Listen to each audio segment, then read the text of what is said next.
Hello दोस्तों, आज हम बताने वाले हैं राणा सांगा के इतिहास के बारे में। राणा सांगा के शरीर पर थे 80 घाव। राणा सांगा ने इब्राहिम लोदी, महमूद खिलजी और बाबर के खिलाफ कई लड़ाइयाँ लड़ी थीं।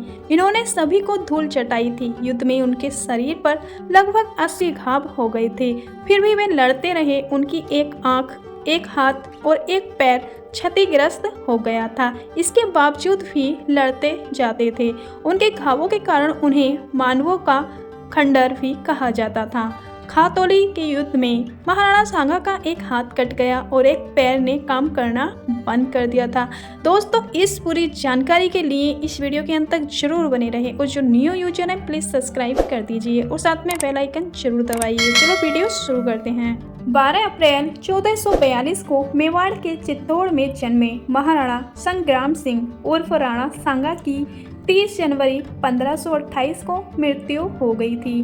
राणा कुंभा के पौत्र और राणा रायमल के पुत्र राणा सांगा ने अपने पिता के बाद सन 1509 में मेवाड़ के उत्तराधिकारी बने। उनका शासनकाल 1509 से 1527 तक रहा।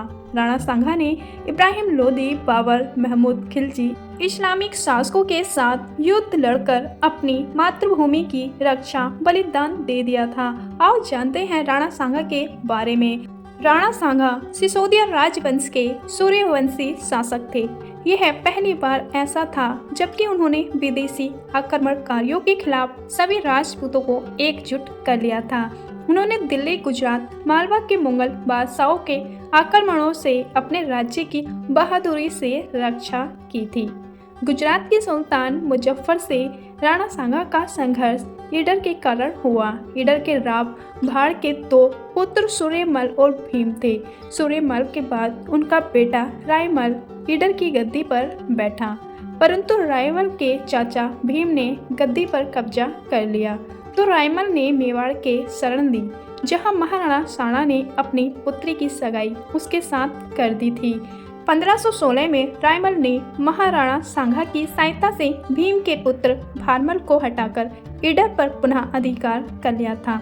इससे गुजरात का सुल्तान मुजफ्फर भड़क गया और उसने अहमदनगर में जागीरदार निजामुद्दीन को युद्ध के लिए भेजा, परंतु निजामुद्दीन को हार का सामना करना पड़ा।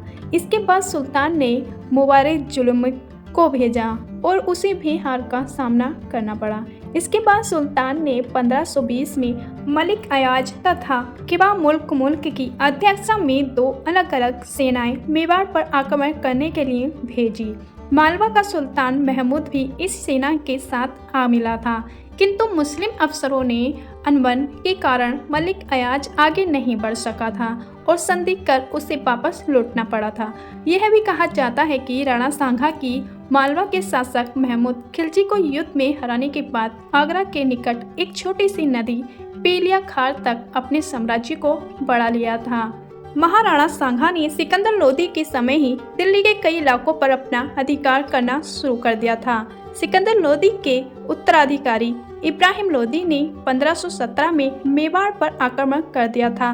खातौली कोटा नामक स्थान पर दोनों पक्षों के बीच युद्ध हुआ, जिसमें महाराणा सांगा की विजय हुई। कहते हैं कि इस युद्ध में सांगा का बायां हाथ कट गया था और घुटने पर तीर लगने से वह हमेशा के लिए लंगड़े हो गए थे। खातौली की पराजय का बदला लेने के लिए 1518 में इब्राहिम लोदी ने मियां माखन की अध्यक्षता में महाराणा सांगा के विरुद्ध एक बड़ी सेना भेजी, जिसे भी पराजय का सामना करना पड़ा। कहते हैं कि राणा सांगा ने माडू के शासक सुल्तान मोहम्मद को युद्ध में हराने के बाद उन्हें बंदी बना लिया था, परंतु बाद में उन्होंने उदारता दिखाते हुए उन्हें उनका राज्य पुनः सौंप दिया था। इस बात की कोई जानकारी नहीं है कि राणा सांगा ने बाबर के साथ किया समझौता। ऐसा कहा जाता है कि बाबर चाहता था कि राणा सांगा इब्राहिम लोदी के खिलाफ युद्ध में मेरा साथ दे, लेकिन राणा सांगा ने दिल्ली और आगरा के अभियान के दौरान बाबर का साथ नहीं दिया था और न ही उन्होंने बाबर को कोई न्योता दिया था। राणा सांगा को लगता था कि बाबर भी तैमूर की भांति दिल्ली में लूटपाट करके लौट जाएगा, किंतु 1526 ईस्वी में राणा सांगा ने देखा कि इब्राहिम लोदी को पानीपत के युद्ध में परास्त करने के बाद बाबर दिल्ली में शासन करने लगा है। तब राणा सांगा ने बाबर को युद्ध करने का निर्णय कर लिया। कहते हैं कि खानवा युद्ध शुरू होने से पहले ही राणा सांगा के साथ हसन खां मेवाती, महमूद लोदी और उनके राजपूत अपनी अपनी सेना लेकर राणा के साथ हो गए थे और आगरा को घेरने के लिए सभी आगे बढ़े। बाबर से बयाना के शासक ने सहायता मांगी और ख्वाजा मेहंदी को युद्ध के लिए बयाना भेजा, परंतु राणा सांगा ने अपने पराजित करके बयाना पर अधिकार कर लिया। लगातार मिल रही हार से मुगल सैनिक में डर बैठ गया था। ऐसे में बाबर ने मुसलमानों को एकजुट करने के लिए उन पर से टैक्स हटाकर जिहाद का नारा दिया और बड़े स्तर पर युद्ध की तैयारी की। 1527 में राणा सांगा और मुगल बादशाह बाबर के भयानक युद्ध हुआ। खानवा के मैदान में दोनों सेनाओं के बीच जबरदस्त खूनी मुठभेड़ हुई। बाबर 2 लाख मुगल सैनिक थे और ऐसा कहा जाता है कि राणा सांगा के पास भी बाबर जितनी सेना थी। बस फर्क यह था कि बाबर के पास गोला बारूद का बड़ा खजीरा था और राणा सांगा के पास साहस एवं वीरता। युद्ध में बाबर ने राणा के साथ लड़ रहे लोदी सेनापति को लालच दिया, जिसके चलते सांगा को धोखा देकर लोदी और उसकी सेना बाबर से जा मिली। लड़ते हुए राणा सांगा की एक आंख में तीर भी लगा, लेकिन उन्होंने इसकी परवाह नहीं की और युद्ध में डटे रहे। इस युद्ध में उन्होंने कुल 80 घाव आए थे। उनके लड़ाई में देखी वीरता से बाबर के होश उड़ गए थे। लोदी के गद्दारी करने की वजह से राणा सांगा की सेना शाम होते होते लड़ाई हार गई थी। कहते हैं कि राणा सांगा के समय मेवाड़ एक समृद्ध राज्य था। कहा जाता है महाराणा सांगा के समय मेवाड़ 10 करोड़ सालाना आमदनी वाला प्रदेश था। राणा सांगा ने एक आदर्श शासक बनकर राज्य की उन्नति और रक्षा अपना सब कुछ न्योछावर कर दिया था। कहते हैं कि खानवा के युद्ध में सांगा बेहोश हो गए थे, जहां से उनकी सेना उन्हें किसी सुरक्षित जगह ले गई थी।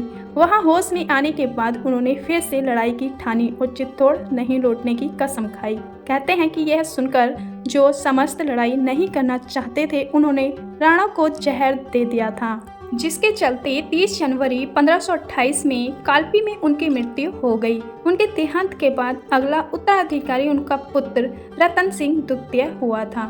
राणा सांगा का विधि विधान से अंतिम संस्कार माडलगढ़ भीलवाड़ा में हुआ था। इतिहासकारों के अनुसार उनके दाह संस्कार स्थल पर एक छतरी बनाई गई थी। ऐसा भी कहा जाता है कि माडलगढ़ क्षेत्र में मुगल सेना पर तलवार से गरजे थे।